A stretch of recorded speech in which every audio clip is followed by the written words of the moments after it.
Hello guys and welcome back to legal age after college. मैं हूं राज and आज के वीडियो में हम डिस्कशन करने वाले हैं आपके paper one of UGC net examination के बारे में, राइट। तो सबसे पहले तो आपको मैं एक मेजर रियलिटी चेक दूंगा जो भी आप सुन रहे हैं यहाँ पे, कि एक मिसकंसेप्शन बच्चों का यहाँ पे होता है कि भाई पेपर टू करके जाता हूँ 200 मार्क्स का आता है, वैसे भी सेम सब्जेक्ट्स में 5 से 6 साल तक ऑलरेडी पढ़ रहा हूं, तो भाई इससे तो मैं आराम से क्रैक कर लूंगा, पेपर वन को क्यों यहाँ पर टच करूं मैं जब वहां पर इतने डिफिकल्ट क्वेश्चंस पूछते हैं ऐसे सब्जेक्ट जो मैंने कभी भी पढ़े नहीं है, राइट। ये बहुत बड़ा मिसकंसेप्शन हो जाता है बच्चों का। इस यही जो है डिफाइनिंग लाइन बनती है आपकी यूजीसी नेट क्रैक होने और उसके क्रैक न होने के बीच में, राइट। तो पेपर टू तो आपका बहुत अच्छा होना ही है बिकॉज ऑब्वियसली उसका वेटेज जो है वो बहुत ज्यादा है compare to paper one, but आप पेपर वन को इग्नोर नहीं कर सकते। नाउ आई टोटली अंडरस्टैंड कि भाई जब आप पेपर वन की बात करते हो ना तो ऐसे सब्जेक्ट्स हैं जो आपने कभी पढ़े ही नहीं होंगे। टीचिंग एप्टीट्यूड हो गया, कम्युनिकेशन हो गया, यहाँ पर आपका आईसीटी हो गया, पीपल डेवलपमेंट एंड एनवायरमेंट हो गया, तो ऐसे सब्जेक्ट जो आपने कभी टच ही नहीं किए पिछले 7-8 साल, एंड अब आपका मैथमेटिक्स भी पूछ देता है इसमें, राइट। तो यहां पर ना एक चीज थोड़ी सी डिफिकल्ट हो जाती है हमारे लिए, इन सब्जेक्ट्स का अप्रोच क्या रखनी चाहिए एंड एग्जैक्टली पढ़ाई कैसे करनी चाहिए, क्योंकि हमें इस चीज की प्रॉपर गाइडेंस नहीं होती है, इसलिए बच्चों की टेंडेंसी रहती है कि उस पेपर को पूरी तरीके से छोड़ देते हैं, राइट। तो ये चीज हमें अवॉइड करनी है एंड पेपर वन को लेके क्या अप्रोच होनी चाहिए आपकी, वो आज इस वीडियो में हम जो है डिस्कस करने वाले हैं, ताकि आप बिल्कुल भी पेपर वन से घबराएं नहीं एंड प्रॉपरली पेपर वन के लिए पढ़ाई स्टार्ट कर सकें, राइट। अब देखो ये चीज आपके लिए इंपॉर्टेंट इसलिए भी हो जाती है बिकॉज आपके यूजीसी नेट का जून साइकिल का नोटिफिकेशन ऑलरेडी आउट हो चुका है। In the last week of June 22 जून से लेकर 30 जून के बीच में आपकी एग्जामिनेशन कंडक्ट होने वाली है। तो अगर अभी तक आपने पढ़ाई स्टार्ट नहीं की है तो start now, and I am assuring you कि भाई अगर आप अभी से पढ़ाई करना स्टार्ट करते हो ना तो आपका जून से पहले फॉर श्योर पेपर वन आराम से जो है कंप्लीट हो जाएगा, अगर आप यहां पर स्मार्ट वर्क करेंगे ना, आप अपने पेपर को प्रॉपरली समझेंगे, ठीक है। तो चलो इस नोट पे स्टार्ट करते हैं, और जो अभी बात मैंने कही, अगर आप अपने पेपर वन को समझते हैं तो आप आराम से इसे कवर कर सकते हैं। तो सबसे पहले तो पेपर वन को समझा कैसे जाए, तो समझने का सबसे बेस्ट तरीका होता है पीवाईपी एनालिसिस, ठीक है। आप प्रीवियस जो साइकिल्स हो रखी हैं, ठीक है, यानी कि जो जून एंड दिसंबर 2025 की साइकिल हो रखी है एंड दिसंबर 2024 की जो साइकिल हो रखी है, मेनली इन तीन पीवाईपीस को आप उठाइए, पेपर वन से गो थ्रू करिए आप यहाँ पे। इसकी वजह से आपको पूरा अंदाजा मिलेगा कि भाई किस यूनिट से कैसे क्वेश्चंस पूछे जा रहे हैं, किस यूनिट से कितने क्वेश्चंस आ रहे हैं इन टोटल, राइट। सो जब आप पढ़ने बैठेंगे आपको पता चलेगा कि हाँ भाई किस यूनिट को कितनी प्रायोरिटी देनी है एंड इस यूनिट से एग्जैक्टली मुझे पढ़ना क्या क्या है, राइट। तो इसलिए पीवाईपी आपका इंपॉर्टेंट हो जाता है। दूसरा चीज ये है कि कहीं ना कहीं एनटीए की जब आप बात करते हो ना, तो it is a sort of agency जिसकी टेंडेंसी क्वेश्चंस रिपीट करने की। तो अगर आप पीवाईपी एनालाइज करते हो, अटेम्प्ट करते हो यहाँ पे, तो चांसेस आर हाई कि जो क्वेश्चन के पैटर्न्स है ना वो रिपीट होंगे ही होंगे, तो आपके लिए बहुत ईज पड़ जाएगी। अगर आप डायरेक्टली पढ़ाई स्टार्ट कर दोगे तो विल बी लाइक बहुत सारे मटेरियल्स रहेंगे आपके पास, बहुत चीजें मेमोराइज करने के लिए रहेंगी, बहुत सारे क्वेश्चंस रहेंगे आपके सामने सॉल्व करने के लिए, लेकिन आपको एग्जैक्टली पता ही नहीं रहेगा कि आपको किस माइंडसेट के साथ पढ़ना है, right. So to create that mindset what you have to do is analyse your previous year papers, ठीक है। ये चीज हो गई आपकी। अब बेसिकली अगर आप ऐसे व्यक्ति हैं जिसको पेपर वन जिसने कभी टच ही नहीं किया है, ठीक है, तो उसके लिए मैं बता दूं यहां पर कि भाई पेपर वन का अगर आप पैटर्न देखोगे ना तो टोटल 10 यूनिट्स आते हैं आपके यहाँ पे, राइट। इन 10 यूनिट्स में से 7 यूनिट्स आपके ऐसे हैं यहाँ पे जो कि एंटायरली थियोरटिकल है, राइट, जिसमें सिर्फ और सिर्फ पढ़ने की चीजें हैं, मेमोराइज करने की चीजें हैं, मगअप करने की चीजें हैं। वहीं आपके 3 यूनिट्स ऐसे हैं जो कि एंटायरली प्रैक्टिकल हैं, जिसमें पढ़ने के लिए बहुत कुछ ज्यादा नहीं है लेकिन इनमें प्रैक्टिस करने के लिए बहुत ज्यादा है, राइट। तो आप जब पढ़ाई करने की अप्रोच रखेंगे तो इन दोनों टाइप के यूनिट्स के लिए ना आपकी अप्रोच अलग अलग रहेगी, राइट।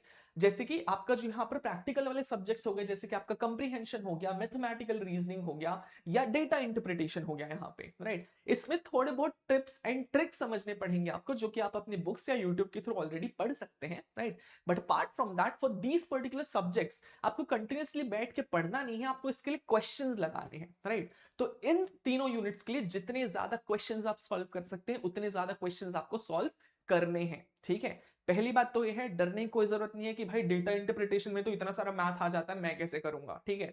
यहां पर जो है रीजनिंग के क्वेश्चंस आते हैं, तो भाई मैंने तो पिछले जीवन में कभी रीजनिंग ही नहीं की है तो मैं कैसे करूंगा, छोड़ देता हूं इस चीज को। तो ये चीज मत करना भाई। कोई जो है बचपन से नहीं सॉल्व करता इन सब चीजों को, वो आपको धीरे धीरे डेवलप करना पड़ता है, और वो डेवलप आप तभी कर पाओगे जब आप प्रॉपरली प्रैक्टिस करो, राइट।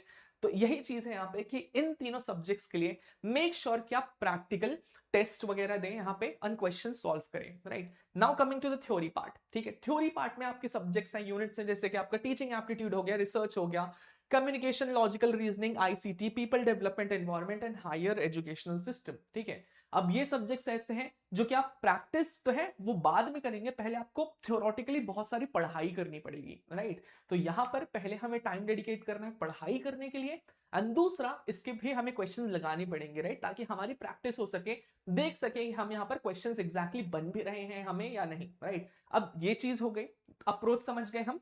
थ्योरी वाले सब्जेक्ट्स के लिए हमें क्या करना है, पहले इनफ स्टडी करनी है, देन उसके बाद क्वेश्चंस लगाने, ठीक है। प्रैक्टिकल के लिए जितने ज्यादा क्वेश्चंस हो सकते हैं पढ़ते टाइम में हमें लगाते जाने, सॉल्व करते जाने, ताकि हमारी प्रैक्टिस बिल्डअप हो पाए, राइट। ये चीज हो गई। अब एक और मेजर चीज है यहाँ पे कि अगर आप पेपर 2 के सब्जेक्ट्स को देखेंगे ना, तो उनके यूनिट्स अब अगर आप देखोगे तो आप देखोगे कि भाई एक ही यूनिट के अंदर आपका कमर्शियल लॉ घुसा हुआ है। कमर्शियल लॉ के अंदर आपका जो है कॉन्ट्रैक्ट भी है, एलएलपी भी है, कंपनी भी है, नेगोशिएबल इंस्ट्रूमेंट भी है, और आपका यहाँ पर जो है पार्टनरशिप एक्ट भी हो जाएगा, and other things as well, ठीक है। सोगा हो जाएगा आपका, तो बहुत सारी चीज एक में इंक्लूडेड रहती है। तो कभी आप देखोगे कि भाई कॉन्ट्रैक्ट से 4 क्वेश्चन आ रहे हैं, एलएलपी से 2 आ रहे हैं, कंपनी से 2 आ रहे हैं, तो वहां पर बहुत ज्यादा फ्लक्चुएशन होते हैं, बिकॉज एक यूनिट के अंदर ही बहुत सारी चीजें होती हैं। पेपर 1 में ऐसा नहीं है। पेपर 1 में आप देखोगे कि हर यूनिट से कम 4-5 क्वेश्चन तो पूछते ही हैं। तो अगर आप देखोगे जितने भी यूनिट्स है ना पेपर 1 के अंदर, सबकी वेटेज ऑलमोस्ट सेम है। तो अगर आप कोई भी ऐसे व्यक्ति हो जिसका जो है टाइम कम बचा है प्रिपरेशन के लिए, तो आपको ये चीज ध्यान रखनी है कि भाई क्योंकि वेटेज काफी हद तक सिमिलर है सारी यूनिट्स का यहाँ पे, तो आप पहले उन यूनिट्स पे फोकस करिए जिसका जो कि इजियर टू अटेम्प्ट है, ठीक है, जो बहुत ज्यादा टफ यूनिट्स नहीं है, जो इजी टू अंडरस्टैंड है, एंड उससे क्वेश्चंस भी आप इजीली सॉल्व कर सकते हो, राइट। तो ये आपका दूसरा स्टेप हो जाता है, आइडेंटिफाई करना यहां पर कि कौन कौन से यूनिट्स जो है आपके इजियर हैं, ताकि आप इनको पहले जो है पढ़ाई पूरी करके साइड में रख सको। क्योंकि भाई ऑलमोस्ट अमाउंट ऑफ क्वेश्चंस तो सारे यूनिट से ऑलमोस्ट सेम आते हैं, बहुत ज्यादा हाई फ्लक्चुएशन नहीं है। तो स्कोरिंग करने के लिए you first focus on the units that are easier, ठीक है। तो अब हम ये समझ लेते हैं कि भाई इजियर यूनिट कौन कौन से हैं, राइट। अगर you starting from the very scratch, ठीक है। तो अगर आप यहां पर देखोगे, तो अगर आप बात करते हो कम्युनिकेशन की और आप बात करते हो आईसीटी की, right, although ICT is a little bit technical, लेकिन फिर भी थोड़ी इजियर साइड में ही आता है आपका। तो कम्युनिकेशन एंड आईसीटी जो है वो थोड़े स्कोरिंग टाइप के सब्जेक्ट्स हैं, यूनिट्स हैं, जो कि इजीली आप जो है प्रैक्टिस कर सकते हो यहाँ पे, ठीक है। Apart from that you have subjects like यहाँ पर हो गया आपका टीचिंग एप्टीट्यूड हो गया, आपका पीपल डेवलपमेंट एंड एनवायरमेंट हो गया, एंड हायर एजुकेशनल सिस्टम हो गया, ठीक है। दीज आर द सब्जेक्ट्स जो मीडियोकर है, जो बहुत ज्यादा टफ भी नहीं है और बहुत ज्यादा इजी भी नहीं है, राइट। इजी मतलब it is like mediocre for you to do, कि आप इसको आराम से कवर कर सकते हो, ठीक है। वहीं अगर आप कोई टफ यूनिट्स देखोगे, तो टफ यूनिट्स के अंदर आ जाते हैं आपके रिसर्च एप्टीट्यूड, और आ जाता है आपका यहाँ पर लॉजिकल रीजनिंग, राइट। तो अगर आप पढ़ाई करने बैठोगे तो आपकी क्रोनोलॉजी क्या होनी चाहिए, cover the easy units first, that is your communication and ICT, then move on to the mediocre units, that is your teaching aptitude, people development environment and higher educational system, then you move on to the tougher units, that is your research aptitude and logical reasoning, right। तो ये chronology होनी चाहिए। वैसे तो आपका ये attempt होना चाहिए कि आप कोई भी यूनिट को मिस आउट मत करो, राइट। और जो है लेकिन अगर आपके पास टाइम कम बचा है तो this is the theory, you know this is the chronology that you are supposed to follow, right. अब क्वेश्चन ये है कि व्हाट अबाउट दीज थिंग्स, ठीक है। तो दिस थिंग्स की बात ये है कि अगर आप जब भी पढ़ाई करने बैठोगे ना, क्योंकि इन यूनिट्स को के लिए आपको चाहिए भयंकर प्रैक्टिस, ठीक है। तो आप जो है इन दोनों को साइड बाय साइड लेके चलोगे। अब साइड बाय साइड कैसे लेके चलोगे, तो मान लो आपने एक दिन में डेडिकेट किया है यहाँ पर कि भाई आप जो है 3 घंटा बैठ के पेपर 1 जो है पढ़ाई करने वाले हो, ठीक है। तो आप क्या करो, 2 घंटा जो है यहाँ पर 2 आवर्स का जो टाइमिंग है आप थ्योरी वाले सब्जेक्ट्स को दो, राइट, एंड 1 आवर का जो टाइम है आप वो प्रैक्टिकल वाले सब्जेक्ट्स को दो, राइट। ये चीज आपकी यहाँ पर आराम से सॉल्व हो जाएगी, ऑलराइट। तो इन दोनों चीजों को साइड बाय साइड लेके चलना है हमें, राइट। तो what we have to take from this कि भाई आपके पेपर 1 के अंदर जो यूनिट्स हैं उनको पढ़ने का अप्रोच अलग अलग होना चाहिए सबसे पहले तो। एंड दूसरी बात ये है कि हमें क्रोनोलॉजी फॉलो करना है, पहले easy units, then mediocre units, then tough units, right, ताकि आपका जो है टाइम अच्छे से यूटिलाइज हो पाए, राइट। चलो, I hope this is clear guys. And then उसके बाद हम समझते हैं कि आपकी क्या अप्रोच होनी चाहिए अपकमिंग वीक्स में, अपकमिंग मंथ में, कि आपको पढ़ाई कैसे करनी है, ठीक है। तो सबसे पहले तो आप ये समझो कि भाई आप हमने क्या किया, पीवाईपी एनालाइज कर लिया, अब हम पढ़ने बैठे हैं, राइट। अब पढ़ने के लिए हम जानते हैं कि जून के एंड में हमारे एग्जामिनेशन स्टार्ट होने वाला है, राइट। तो उसके लिए ना हमें एक बफर देना पड़ेगा कम से कम 2 से 3 वीक्स का, जहां पर हम सिर्फ और सिर्फ रिवीजन कर सकें, मॉक्स दे सकें, क्वेश्चंस प्रैक्टिस कर सकें, राइट। तो ऐसे में अगर हम मई से स्टार्ट कर रहे हैं तो हमें इंश्योर करना है कि भाई हमारा जो पूरा का पूरा सिस्टम है ना पेपर 1 का, क्योंकि हम पेपर 1 की ही बात कर रहे हैं, वो या तो एंड ऑफ मई, ठीक है, या तो हम एंड ऑफ मई या स्टार्ट ऑफ जून तक जो है पूरी तरीके से हम कवर कर ले अपने पेपर 1 के सिलेबस को, ठीक है। अब आप बोलोगे कि सर ये कैसे पॉसिबल हो सकता है, तो देखो इजीली पॉसिबल है, ठीक है। अगर आप यहां पर क्या करते हो, अगर आप एक हर सब्जेक्ट को जो है 3 दिन का टाइम देते हो, राइट, एंड हर सब्जेक्ट को कम से कम जो है आप 3 आवर की स्टडी प्रोवाइड करते हो, ठीक है। तो यहां पर आपके सब्जेक्ट्स आराम से कवर हो जाएंगे, यूनिट सारे के सारे आराम से कवर हो जाएंगे आपके जून के स्टार्टिंग तक, ठीक है। तो इस चीज का आपको प्रॉपरली ध्यान रखना है। अब आप बोलोगे कि सर अगर मैं यहाँ पर 3 घंटे सिर्फ पेपर 1 को दे दूंगा हर दिन के अंदर पे, तो पेपर 2 की तैयारी कब करूंगा। तो भाई वो भी आपको पैरेलली लेके चलना ही पड़ेगा, राइट। अगर आप पेपर 1 को 3 घंटे का टाइम दे रहे हो तो पेपर 2 को जो है आप कम से कम 4 घंटे का टाइम दोगे यहाँ पे। तो दिन के भाई अगर आपको यूजीसी नेट क्रैक करना है और लास्ट के 2 महीने बचे हैं, तो 6-7 घंटे तो दिन में पढ़ने ही पड़ेंगे, ठीक है। वो तो नॉन नेगोशिएबल है, वो तो आपको करने ही पड़ेगा, ठीक है। तो अभी बस 2 मंथ का टाइम बचा हुआ है, इतनी मेहनत तो यार कर ही सकते हो आप लोग, ठीक है, कि थोड़ा एक्स्ट्रा टाइम दे दो, क्योंकि अभी मई वगैरह भी चल रहा है, तो आई अंडरस्टैंड कि आपकी कॉलेजेस भी खत्म हो चुके होंगे, तो आपके पास फ्री टाइम इनफ होगा अभी। तो utilise this free time and पूरी डेडिकेशन के साथ घुस जाओ यूजीसी के प्रिपरेशन के लिए, ताकि एक बार में क्रैक हो जाए, दोबारा का झंझट ही नहीं पालना है हमें, ठीक है। तो ये चीज आपकी हो गई यहाँ पे। नाउ मूविंग ऑन, समझ लिया हमने कि पेपर पैटर्न क्या है, समझ लिया कि हमने क्रोनोलॉजी कैसे करनी है, ठीक है। समझ लिया हमने यहाँ पर कि कब तक हमें जो है प्रिपरेशन खत्म करनी है अपनी यहाँ पे, एंड कितना दिन जो है, कितना टाइम जो है दिन का हमें डेडिकेट करना है। अब इसके बाद क्या, मई के एंड में या जून के स्टार्ट में हमने सिलेबस फिनिश कर लिया, इसके बाद क्या, ठीक है। तो इसके बाद का जो प्रोसेस है वो भी आपका सिंपल होगा, ठीक है। उस प्रोसेस में आपको क्या करना है, आपको केवल जो है क्वेश्चंस प्रैक्टिस करने हैं बहुत अच्छी तरीके से, ठीक है। पूरी तरीके से आप जो अपना सिलेबस खत्म करने का टाइम है ना वो प्रैक्टिस करने में डेडिकेट करोगे, और आप यहां पर कम से कम हर हफ्ते मॉक्स अटेम्प्ट करोगे, कम से कम 3-4 फुल लेंथ मॉक्स अटेम्प्ट करोगे, ठीक है। पेपर 1 का भी, पेपर 2 का भी खुद को टाइम करना है यहाँ पे, और मॉक्स अटेम्प्ट करने हैं, ठीक है। अब मॉक्स अगर यहाँ पर आप अटेम्प्ट कर लेते हो तो क्या आप मॉक्स को ऐसे ही छोड़ दोगे, तो नहीं।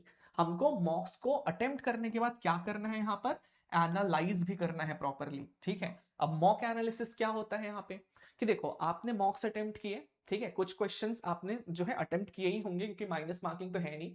अब जो क्वेश्चंस आपने अटेम्प्ट किए हैं उनमें से कितने सही हैं, कितने गलत हैं, जो गलत हैं वो किस सब्जेक्ट से हैं, किस टॉपिक से हैं, आप इसका एक चार्ट मेंटेन करते हुए चलोगे हर मॉक के बाद पे, राइट। तो नेक्स्ट मॉक देने से पहले ना आपको आइडिया होगा कि भाई मैं जो पढ़ के गया था उसमें से इतनी चीजें मुझे बन जाती हैं, इतनी चीजें मुझे नहीं बनती हैं। तो अगर मैं अगला मॉक दूं उसके पहले मैं ना बनने वाली चीजों पे, वीक चीजों पे अच्छे से फोकस कर लेता हूं यहाँ पे, ठीक है।